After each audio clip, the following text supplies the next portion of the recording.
क्या बिहार में बीजेपी की जीत तय है? 71 सीटों की पहली लिस्ट में चुन चुनकर किन पर लगाया दांव?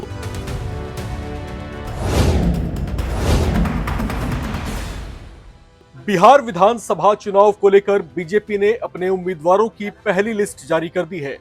बीजेपी की पहली लिस्ट में 71 उम्मीदवारों के नामों का ऐलान किया गया है।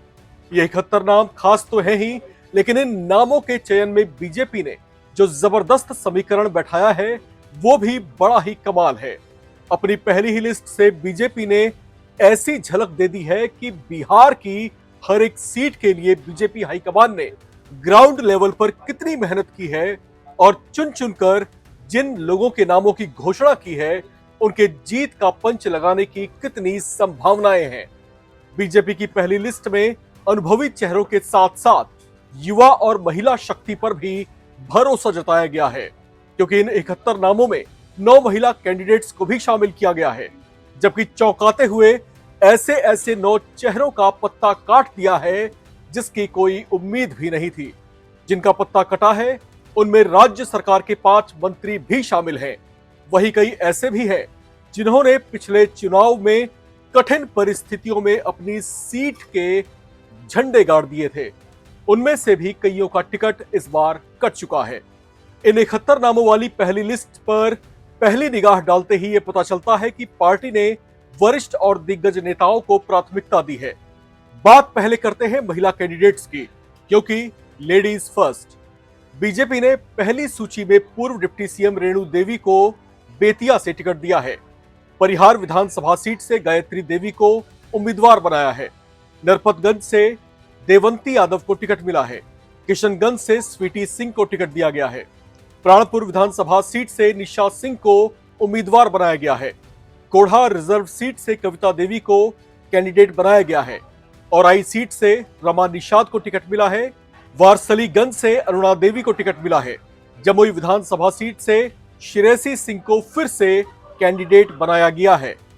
इनमें 9 सीटों में से औराई वाली सीट सबसे ज्यादा चर्चाओं में है, क्योंकि औराई से जिन रमा निषाद को टिकट दिया गया है वो 3 दिन पहले ही पार्टी में शामिल हुई हैं। 11 अक्टूबर को ही वो अपने पूर्व सांसद पति अजय निषाद के साथ बीजेपी में शामिल हुई थी। उन्हें बीजेपी में आने का प्रसाद तो मिला, लेकिन इस सीट से राम सूरत राय का टिकट काट दिया गया, जिन्होंने इस सीट से कठिन परिस्थितियों में बीजेपी को पिछले चुनाव में जीत दर्ज कराई थी। वहीं बेतिया से टिकट पाने वाली रेणु देवी डिप्टी सीएम रह चुकी हैं, उन पर फिर से भरोसा जताया गया है। जमुई सीट भी चर्चाओं में है। यहां से श्रेयसी सिंह को टिकट दिया गया है। श्रेयसी सिंह बिहार के दिग्गज राजनेता दिग्विजय सिंह की बेटी हैं। इनके अलावा वो देश की चर्चित निशानेबाज भी हैं, जिन्होंने स्कॉटलैंड में 2014 राष्ट्रमंडल खेलों में रजत पदक और गोल्ड कोस्ट ऑस्ट्रेलिया में 2018 राष्ट्रमंडल खेलों में निशानेबाजी में स्वर्ण पदक जीतकर भारत का मान बढ़ाया था। इन्हें बीजेपी ने फिर से मौका दिया है। बीजेपी की पहली लिस्ट में 9 और दिग्गजों का नाम भी जबरदस्त तरीके से चर्चाओं में है। इनमें बिहार के मौजूदा डिप्टी सीएम सम्राट चौधरी, विजय कुमार सिन्हा, तारकिशोर प्रसाद, रेणु देवी, प्रेम कुमार, मंगल पांडे, कृष्ण कुमार ऋषि, राम नारायण मंडल, नितिन नबीन को टिकट मिला है। सम्राट चौधरी को तारापुर सीट से मैदान में उतारा गया है। सम्राट चौधरी अभी तक विधान परिषद से चुनाव लड़ करके आते रहे हैं। अब की बार तारापुर से क्या कमाल कर पाते हैं, इस पर खास नजर रहेगी। लोकसभा चुनाव में मीसा भारती से हार चुके राम कृपाल यादव को बीजेपी ने दानापुर विधानसभा सीट से टिकट दिया है। राम कृपाल यादव और सम्राट चौधरी में एक कॉमन बात यह है कि इन दोनों को पहली बार विधायक बनने का मौका मिला है। ये चुनाव जीतकर उन्हें खुद को साबित करना होगा कि वाकई वे बीजेपी के सच्चे सूरमा हैं।